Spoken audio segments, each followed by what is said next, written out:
শুরুকিশ শামসি ইলা গাসাকিল লাইলি ওয়া কুরআনাল ফাজর ইন্না কুরআনাল ফাজরি কানা মাশহুদা।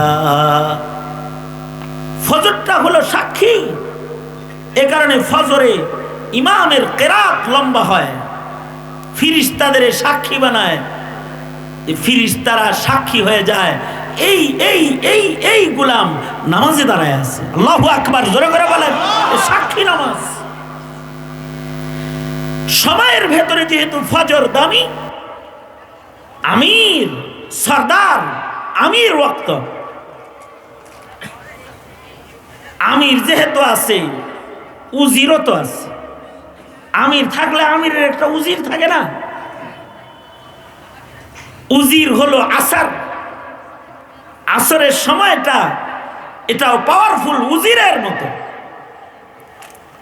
এ কারণে আল্লাহ তাআলা বলেন হাফিজু আলাস সালাওয়াতি ওয়াস সালাতিল উসতা।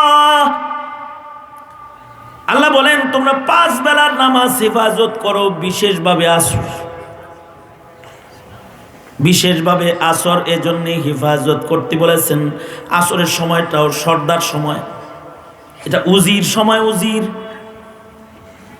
ফজরের ওয়াক্তে আল্লাহ তাআলা নবুয়ত দান করেছেন, আর আসরের মাধ্যমে আল্লাহ তাআলা বেলায়াত দান করেন, ওলি বানান। এ কারণে যারা আসর সুন্দর হিফাজতকারী হয়, এটা ওলায়াতের একটা দলিল। এ কারণে কুতবুদ্দিন বখতিয়ার কাকি রহমাতুল্লাহ আলাইহি মৃত্যুর আগে ওনার জানাজা একজন ওলি বুজুর্গ পড়াক, এটা কামনা করছেন যে আমার জানাজাটা একটা ওলি পড়াক। তো ওলি চয়ন করা হবে, নির্বাচন করা হবে কেমনে? ওলি নির্বাচন করার জন্যে কুতবুদ্দিন বখতিয়ার কাকি বলে যার ভেতরে এই এই এই এই গুণ পাইবার সে আমার জানাজার নামাজ পড়াবে। কুতবুদ্দিন বখতিয়ার কাকি বলে যারা এই এই এই এই গুণ পাইবা যার ভেতরে তাকে আমার জানাজার নামাজের ইমাম বানাইবা। যে সকল গুণ কুতবুদ্দিন বখতিয়ার কাকি বর্ণনা করেছেন তার ভেতরে একটা গুণ হলো জন্মের পর থেকে বালেগ হওয়ার পর থেকে আমার জানাজা পর্যন্ত যার আসরের নামাজের সুন্নত কাজা নাই, আসরের নামাজ তো কাজা নাই, নাই আসরের সুন্নত কাজা নাই। আসরের পূর্বের সুন্নত সারা জিন্দেগিতে যে কাজা করে নাই সে আমার জানাজা পড়াবে। শর্তগুলো বলার পরে সত্য সত্যই একজন এমন গুণী সামনে জানাজা পড়াইতে আগায় গেল যার আসর কাজা নাই, নাই আসরের সুন্নত কাজা নাই। তিনি হলেন দিল্লির সুলতান, সম্রাট, দিল্লির শাসক শামসুদ্দিন আলতামাস রহমাতুল্লাহ আলাইহি জানাজার সামনে কদম বাড়াইলেন। একজন রাজা, একজন বাদশাহ, দেশ শাসক, দিল্লির শাসকের নামাজের হিফাজত এত যে এই শাসকের নামাজ তো কাজা নাই, নাই আসরের সুন্নত নামাজটা তার জিন্দেগিতে কাজা নাই। এরা হলো মুসলিম শাসক। আর এই যুগের মুসলিম শাসক তাদের অবস্থা কি? তারা নামাজ পড়ে বিপদে পড়ে, শাসকরা নামাজ পড়ে বিপদে পড়ে। আমি একজনকে জিজ্ঞাসি যে তুমি তো অমুকের পিএস, লোকটা কেমন? কয় হুজুর আপনার কাছে আসল কথা বলি, আপনি তো আবার ওয়াজ করেন, আমার নাম শুদ্ধ বললেন না। ঠিক আছে বলবো না, ওয়াদা করছি নাম শুদ্ধ বলবো না। বলো লোকটা কেমন? কয় লোকটারে যত ভালো দেখেন অত ভালো না, কারণ আমি তার সাথে সারাদিন ঘুইরা যতবার মসজিদে ঢুকছি সে বিড়ি বিড়ি খায়া মুইতা টুইতা পাঞ্জাবি পয়ডাই আবার মসজিদে ঢুকে গেছে, অজু করছে না। ও যে নামাজ পড়ে খোদার গোলামির নামাজ পড়ে না, আইওয়াশ করার নামাজ পড়ে। এরকম আইওয়াশ নামাজ হাসিনা বুবুও পড়ছে, উনি 80 রাকাত পড়ছে।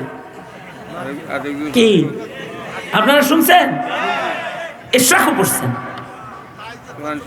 তাহাজ্জুদ পড়ছে, কোরআন পড়ছে, মসজিদ বানাইছে উপজেলায় উপজেলায়।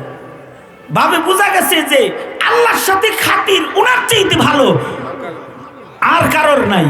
কিন্তু 5 আগস্টে যুব সমাজ যখন, ছাত্র জনতা যখন তুই রাজাকার বলে ধাওয়া দিল, আমরা দেখলাম সম্পর্কটা আল্লাহর সাথে না, এটা দিল্লির সাথে।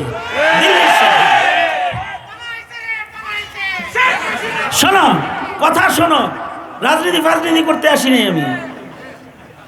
আমি এটা জাস্ট ফর এক্সাম্পল এটা বললাম মাত্র। কিন্তু আগের শাসকের হালত কি ছিল?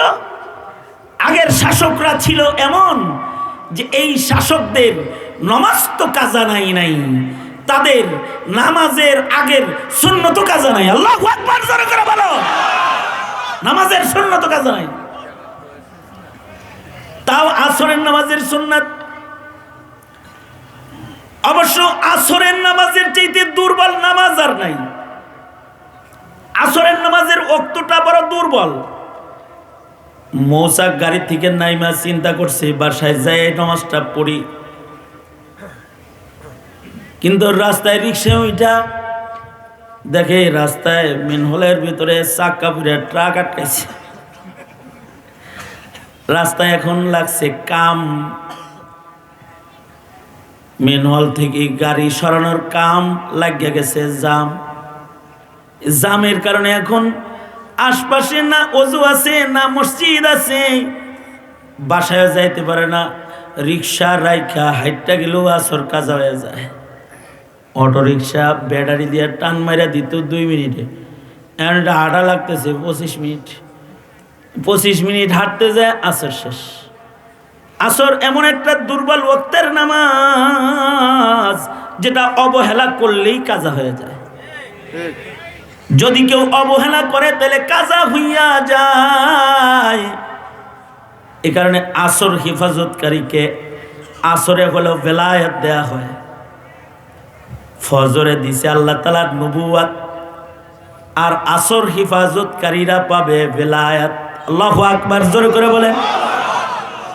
আসরের নামাজ নিয়ে কখনো অবহেলা করা যাবে? হতে পারে আল্লাহ তাআলা আসরের কসম করে এজন্য বলতেছেন, এই তোদের হায়াতের উপমা কিন্তু আসরের নামাজের লগে। আসরের নামাজ যেমন অবহেলা করলে শেষ হয়ে যায়, রাজনীতি কইরা ব্যবসা কইরা ইবাদত করবি না, অবহেলা করবি, ফট করে দেখবি যে আজরাইল গাড়ির উপরে খাড়া। অবহেলায় তোদের হায়াত আসরের নামাজের মতো ফুরে যাবে। কিন্তু সাবধান, ওয়াল আসর, আসরের নামাজের কসম, ক্ষতিগ্রস্ত বান্দা হইস না। আল্লাহ তাআলা আসরের কসম করেছেন, হইতে পারে আল্লাহ তাআলা সময়ের কসম করেছেন। ওয়াল আসর, কালের কসম, সময়ের কসম। কারণ সময় মূল্যবান জিনিস। অবহেলায় সময় কাটালে ঘড়ির কাটা সময় কারোর জন্য অপেক্ষা করে না। কে ঠিক কিনা বলেন? সময় কারোর জন্য অপেক্ষা করে? সময় কারোর জন্য অপেক্ষা করে না। সময় বড় দামি। আল্লাহ তাআলার দামি সময়, ক্যাপিটালের কসম করতেছেন। তোমাদের জান্নাত বাণিজ্য ক্যাপিটাল হলো হায়াত। কারণ যার হায়াত যত বড় তার ইবাদত তত বেশি। যার হায়াত এত দামি, হায়াত যার বেশি রোজা তার বেশি। কি ঠিক না? হায়াত যার বেশি রোজা তার বেশি, হায়াত যার কম রোজা তার কম। হায়াত দামি দৌলত, এটা যার বেশি তার লাইলাতুল কদর বেশি, তার রমজান মাস বেশি, তার তারাবি বেশি, তার কোরআনের তেলাওয়াত বেশি, তার ওয়াজ মাহফিলের হাজিরা বেশি। কি হ্যাঁ? তার জিকির বেশি তার দরুদ বেশি, যার হায়াত বড় তার ইবাদত বেশি। তবে হায়াত যদি একেবারে ছোট্ট হায়াত হয়, ছোট্ট একটা হায়াতের অনেক দাম, অনেক দাম। কতটুকুন ছোট হায়াত? হায়াতটা যদি 1 সেকেন্ডও কেউ না পায়, তাহলে সে বজ্রা হয়ে যায়, বজ্রা ময়লা হয়ে যায়, ডাস্টবিনে পড়ে যায়। যার 1 সেকেন্ড হায়াত পায় নাই, তার নাম রাখা হয় না, তাকে কবর দেওয়া হয় না, তার জানাজা পড়া হয় না। কিন্তু 1 সেকেন্ড হায়াত যদি কেউ পায়, তো হায়াতের সময়ের এত দাম। 1 সেকেন্ডের একটা হায়াত পাইলে তার সুন্দর একটা নাম রাখা হয়, তাকে গোসল দেওয়া হয়, মুসলিম সাজে তাকে সজ্জিত করা হয়। মেয়ে বাচ্চা হইলে 5 কাফন দিয়ে দেওয়া হয়, ছেলে বাচ্চা হইলে 3 কাফন দিয়ে দেওয়া হয়। তাকে সামনে রেখে মুসলিম সমাজের মুসলমানেরা জানাজার নামাজে দাঁড়ায় যায়। তার জন্য সুন্দর একটা কবর ঘর খনন করা হয়। মুসলিম বাগানের জান্নাতের বাসিন্দা হিসাবে তাকে কবরস্থানের মুমিনদের কাফেলায় যুক্ত করা হয়। তাকে যখন কবরে নামানো হয়, 1 সেকেন্ডের হায়াতের কারণে তারে কবরে নামানোর সময় বলা হয় বিসমিল্লাহি ওয়া আলা মিল্লাতি রাসূলিল্লাহ, নবীর মিল্লাতে তাকে নামায় দেওয়া হয়। যদি তার 1 সেকেন্ডের হায়াত রয়, তার মানে হলো 1 সেকেন্ডের হায়াতের অনেক দাম। যদি 1 সেকেন্ডের হায়াতের এত দাম হয়, যার বয়স 25 বছর, যার 18 বছর, যার 50 বছর, যার 60 বছর, যার 70 বছর, যার 80 বছর হায়াত তুমি আমি পেয়েছ বা পেয়েছি, এই হায়াতটা 40-50 বছরের হায়াতের তেলে কত দাম! আল্লাহু আকবার, আর আস্তে করে এখন এটার কত দাম! এটা এত কম দামি কোনো বস্তু নয় যেটা হেলায় খেলায় পার করা যায়। কে মনে করেছো হায়াতকে? পৃথিবীর মাটিতে অনেক কিছু কেনা যায়, রিপ্লেসমেন্ট হয়, হায়াত নয়। চোখ বদলান যায়, কানের পর্দা বদলান যায়, হাড়ে ব্যাটারি লাগান যায়, প্লাস্টিকের হাত লাগান যায়, প্লাস্টিকের পা লাগায়া হাঁটাহাঁটি করা যায়,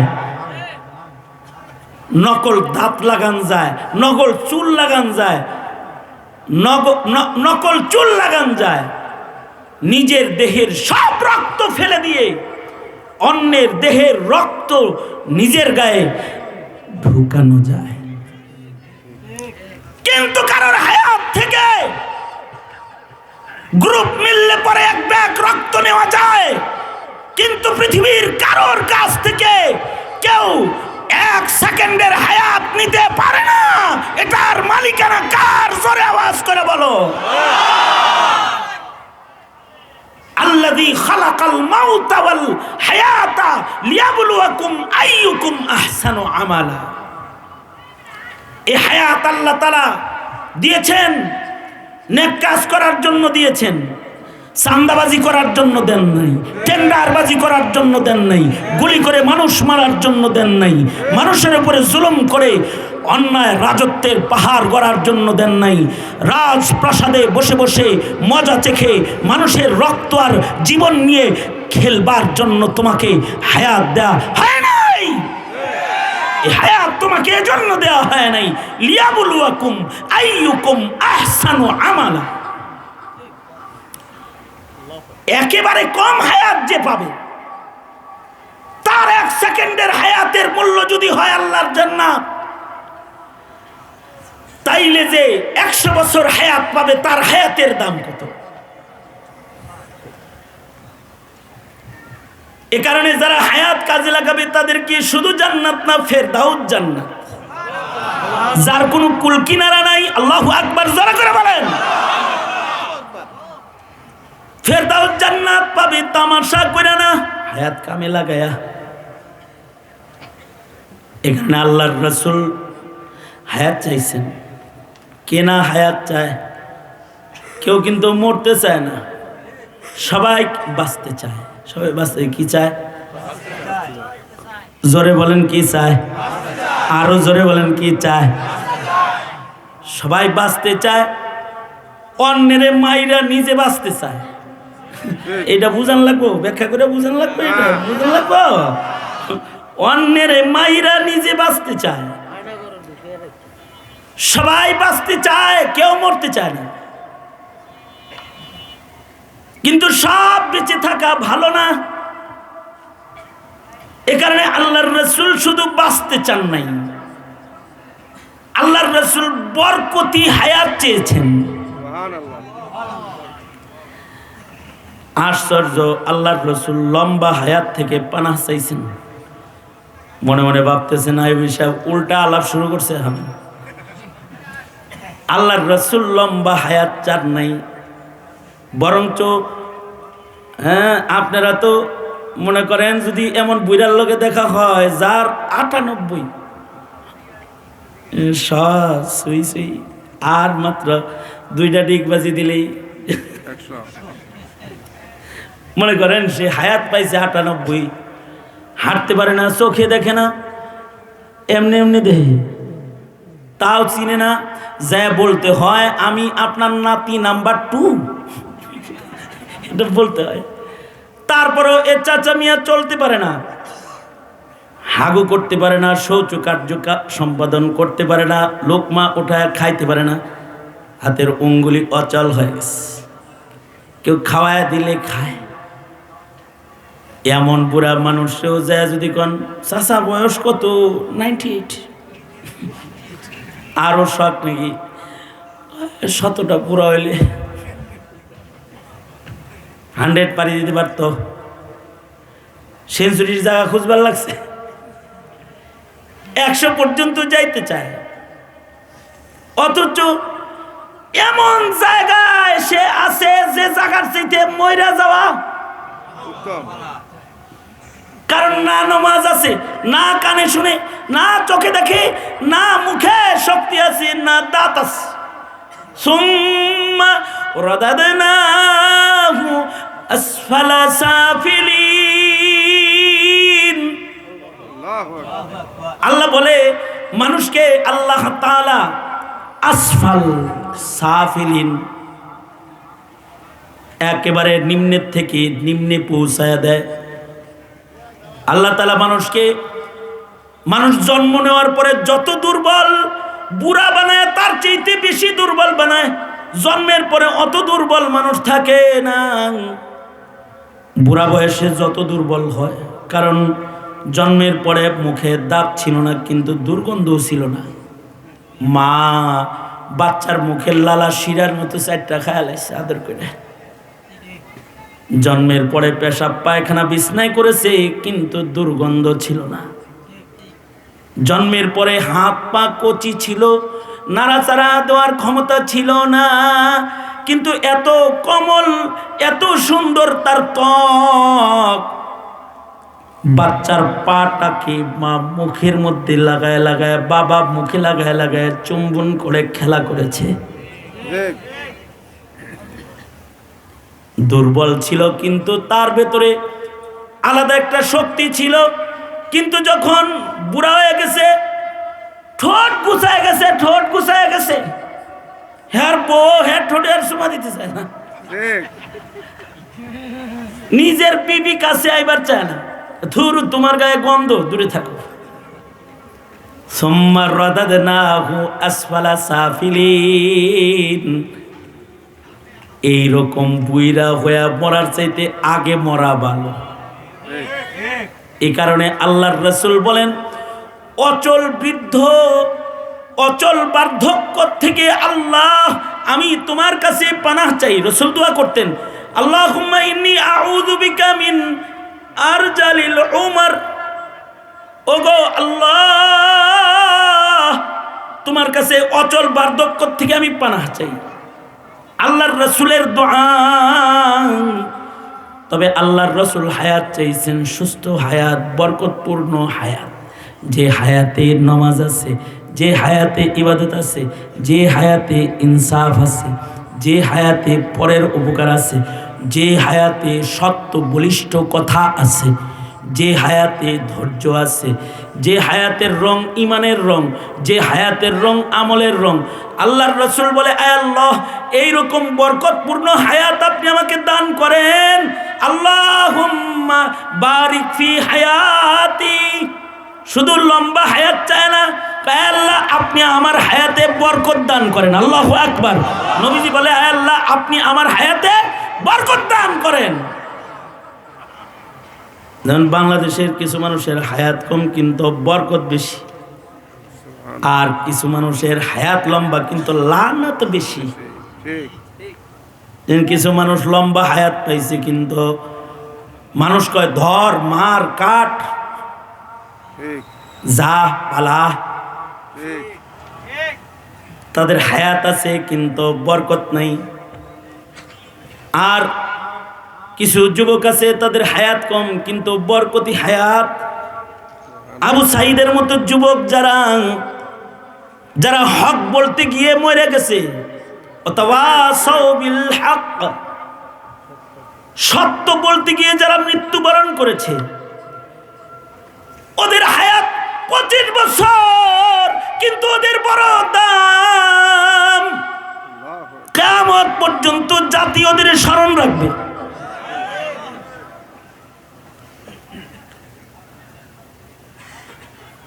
মানুষরে পানি পান করাইতে করাইতে করাইতে করাইতে নিজে পানি না খায় মরে গেছে। তার হায়াতটা কম কিন্তু বড় দাম। তার হায়াতের কর্মটা আগামীর কোটি যুবকের জন্য শিক্ষা।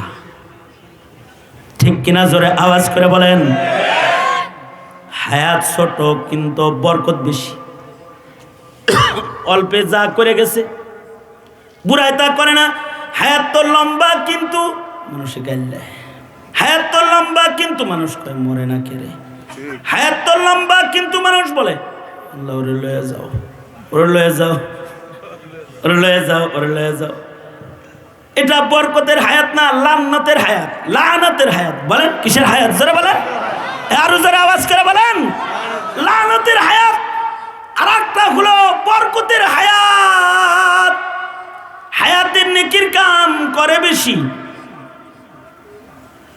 আমি তো আর আপনাদের মতো নেকির কাম তো করতে পারি না, অথবা আমার বাপ দাদাদের মতো নেকির কাম আমি পারি না, কিন্তু নায়েবে নবী হিসেবে আপনারা গণনা করেন। কোরআন শোনার জন্য আমাকে চেয়ারে বসে আপনারা বৈশা যান, দাঁড়ায়া যান। শুধু এই ছোট্ট একটু গুণ থাকার কারণে কত মানুষ বলেছে, আমি জেলখানার থেকে বের হয়ে আসছি পরে জড়ায় ধরে বলছে, হুজুর আপনাকে যখন অসুস্থ অবস্থায় হসপিটালের মধ্যে ডান্ডা বেরি পড়া অবস্থায় দেখছি, মনে হইছে হুজুর আপনি মরে যাইবেন। হুজুর আল্লাহর কাছে তখন বলতাম, আল্লাহ আমার হায়াতটুকু না আইয়ুবীরে দিয়ে দিলাম। হুজুর নিজের হায়াত আপনারে দিয়া আপনার জন্য দোয়া করছি। তার মানে হলো আমার হায়াতের আমার 2-4টা কাম, এইটুকুন যদি আরেকজনের হায়াত আমাকে দেওয়ার জন্য দোয়া হয়, যাহলে যার হায়াতের ভিতরে আছে তাহাজ্জুদের নামাজ, যার হায়াতের ভিতরে আছে কোরআনের তেলাওয়াত, যার হায়াতের ভিতরে আছে আল্লাহর দ্বীনের মেহনত, যার হায়াতের ভিতরে আছে দিনের বেলার রোজা, যার হায়াতের ভিতরে আছে রাতের বেলার নামাজ, তার হায়াতের কত বরকত, কত দাম। এমন হায়াত ওয়ালাকে মহান আল্লাহ দুনিয়ার হায়াত শেষ করার সাথে সাথে স্থায়ী হায়াত, জান্নাতের হায়াত উপঢৌকন হিসেবে আল্লাহ তাকে দিয়ে দিবে। আর বলবে খালিদিনা ফিহা লা ইয়াবগুনা আনহা হিওয়ালা। দুনিয়ার হায়াতে তুমি হায়াতের মূল্যায়ন করছিলা, এর লাগে যাও জান্নাতের অফুরন্ত হায়াতটা তোমারে দিয়ে দিলাম। তাইলে বোঝা যায় হায়াতের অনেক দাম।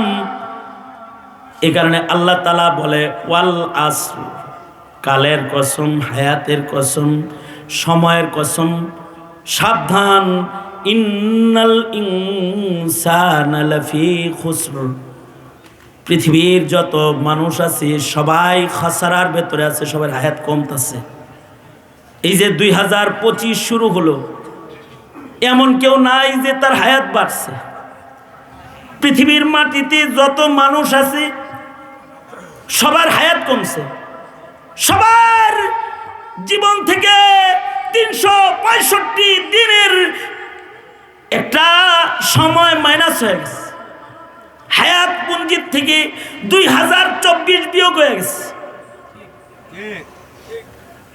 2025 চলছে, আজকে 3 দিন শেষ হয়ে গেছে। আগামীকালকে 4 শুরু হলে আর দিন শেষ হয়ে যাবে। এই যে হায়াত শেষ হইতেছি, এটা সকল মানুষের লস। ইন্নাল ইনসানা লাফি খুসর, পৃথিবীর সব মানুষের হায়াত কমতেছে, সবাই ধ্বংসের ভেতরে আছে, কিন্তু এক দলের হায়াত কমে না। যত মরণ তাদের কাছে আসে তত জান্নাতের হায়াত তাদের কাছে আসে। আল্লাহু আকবার বলেন। কিছু মানুষের তাদের খাসারা নাই, তাদের হায়াত কমে না, তাদের ক্ষতি হয় না, কারণ তারা দুনিয়ার বিনিময়ে আল্লাহর আখিরাত তারা খরিদ করেছে। আখিরাত খরিদ করতে খুব বেশি কিছু লাগে না। আল্লাহ কয় মাত্র 4টা গুণে গুণী হও, দুনিয়ার হায়াতের বদলায় জান্নাতের হায়াত তোমরা পাওয়া যাইবা। কয় জিনিস? জোরে আওয়াজ করে বলেন, কয় জিনিস? 1 নাম্বার হলো ঈমান। ইল্লাল্লাযীনা আমানু, যাদের ঈমান নাই তাদের দুনিয়াও শেষ, আখিরাতও শেষ। কারণ ঈমানবিহীন মানুষ জান্নাতে যাবে না দোজখে যাবে? জোরে বলেন, আরো জোরে আওয়াজ করে বলেন। দোজখে যাবে। যার ঈমান নাই সে কই যাবে? দোজখে যাবে। তাহলে যদি আপনি আপনার সন্তানের হায়াতকে মূল্যবান বানাইতে চান, অথবা যদি আপনি আপনার হায়াতকেও যদি মূল্যবান বানাইতে চান, আপনার হায়াতকে যদি মূল্যবান আপনি বানাইতে চান, অথবা যদি আপনি আপনার সন্তানের হায়াতকেও মূল্যবান বানাইতে চান, তাহলে কাজ হলো 1 নাম্বার, ঈমান রক্ষা করতে হবে। আওয়াজ করে বলেন ঠিক না ঠিক? জোরে করে বলেন। তার মানে ঈমান কি? ঈমান কিছু বিশ্বাসের নাম। এই বিশ্বাসগুলো যেন আপনার প্রজন্মের নষ্ট না হয়ে যায়। আল্লাহর উপরে বিশ্বাস, নবীর উপরে বিশ্বাস, কোরআনের উপরে বিশ্বাস, আখিরাতের উপরে বিশ্বাস, কবরের উপরে বিশ্বাস, তাকদীরের উপরে বিশ্বাস, এগুলো ঈমান। জোরে বলেন, এগুলো কি? ঈমান। এখন যদি খালি বলেন লা ইলাহা ইল্লাল্লাহ বলছে আর কিছু মানে না, ঈমান নাই। ঈমানে মুফাসসাল, ঈমানের অনেক শাখা প্রশাখা আছে। এজন্য আমরা চিল্লাই যে বলো কাদিয়ানি কাফের। কি জন্য চিল্লাই? মুসলমানের ঈমান ঠিক করার লেগে চিল্লাই। কারণ কেউ যদি কাদিয়ানিকে কাফের না বলে সে কি ঈমানদার না বেঈমান? জোরে আওয়াজ করে বলেন, জোরে বলেন। কাদিয়ানিকে কেউ কাফের না বললে, কাদিয়ানিকে কেউ কাফের না মনে করলে তার ঈমান নাই। তাসদিক বির রাসূল বিজামি কামালাতিহি, শুধু লা ইলাহা ইল্লাল্লাহ বললে হবে না। মুহাম্মাদুর রাসূলুল্লাহ শেষ নবী, এটা মানতে হবে। ঠিক কিনা? জোরে আওয়াজ করে বলেন, জোরে বলেন। এই আমার প্রশ্নের উত্তর দেন, কাদিয়ানি যে কাফের এটা শিখানোর মতো কোনো বই কি স্কুলে আছে? আপনারা পাইছেন? কিন্তু গোমাতা শিখানোর আয়োজন কি আছে? কাদিয়ানি শিখানোর আয়োজন নাই, কিন্তু হিন্দু শিখানোর আয়োজন, হিন্দু ধর্ম শিখানোর আয়োজন আছে, কিন্তু ঈমান শিখানোর আয়োজন নাই। মুসলমান জানে না যে রাসূলরে গালি দিলে ঈমান থাকে না, কারণ স্কুল থেকে রাসূল পড়ান নাই। এবার ভার্সিটিতে যায় ওরা আসাদ নূরের দলে চলে গেছে। আসাদ নূরের দলে যারা যাবে তারা কি ঈমানদার রবে না বেঈমান হয়ে যাবে? জোরে আওয়াজ করে বলেন। মুরতাদ হয়ে যাবে, তার ঈমান নষ্ট হয়ে যাবে, কারণ রাসূলকে মানে না। রাসূলরে গালি দিলে ঈমান থাকে না, এই জিনিসটা শেখানো হয় নাই। এ কারণে আমরা ওয়াজে গেলে চিল্লাই, নাস্তিক মুরতাদের ফাঁসি চাই চিল্লাই। আমরা ওয়াজে গেলে চিল্লাই কাফের কাফের, কাদিয়ানি কাফের। কেন চিল্লাই? হায়াত শেষ করে যখন মরবে তখন যেন ঈমানদার হয়ে মরে, তখন যেন কাদিয়ানির সমর্থক হয়ে মরে না যায়। কারণ আমার দেশে নতুন প্রজন্ম তো আছেই, বহু অফিসাররা আছে, এদের জন্ম মুসলমানের ঘরে, কিন্তু এরা কাদিয়ানি। আমি 22 দিন রিমান্ডে ছিলাম, 22 দিন মাত্র। মামলাটা কি? ককটেল মারা মামলা। আমি বাইতুল মোকাররমের উত্তর গেটে ককটেল মারছি। খোদার কসম, ককটেল চোখে দেখি নেই, পত্রিকায় দেখছি, চোখে ককটেল জীবনে কোনোদিন দেখি নেই। কারণ মোল্লার লগে কি ককটেল থাকে না তসবি থাকে? মোল্লার পকেটে কি পিস্তল থাকে না মেসওয়াক থাকে? এই জোরে বলেন, কি থাকে? মোল্লার পকেটে কি গোলা বারুদ থাকে না টিস্যু পেপার থাকে? এগুলো চিনব করতে গিয়ে মামলা হলো ককটেল মারা। মামুন লোকের মামলা কি জানেন? মানিব্যাগ চুরি করছে মানিব্যাগ, এই মামলায় গ্রেফতার। আমি আমার রিমান্ডের পুলিশদেরকে বললাম, আমি এই তারিখে কি ঢাকায় ছিলাম? যে তারিখের মামলা, আমি তো বরিশাল ছিলাম। জানি বরিশাল ছিলেন, জানেন বরিশাল ছিলাম, তাই মামলা কেন? উপরের নির্দেশ, উপরের নির্দেশে নির্দোষকে দোষী বানাইছ। মনে রাখবা উপরেরও উপর আছে, তিনি কে? জোরে বলেন। উপরেরও উপর আছে, উপরের নির্দেশ। মামলা ককটেল মারা মামলা।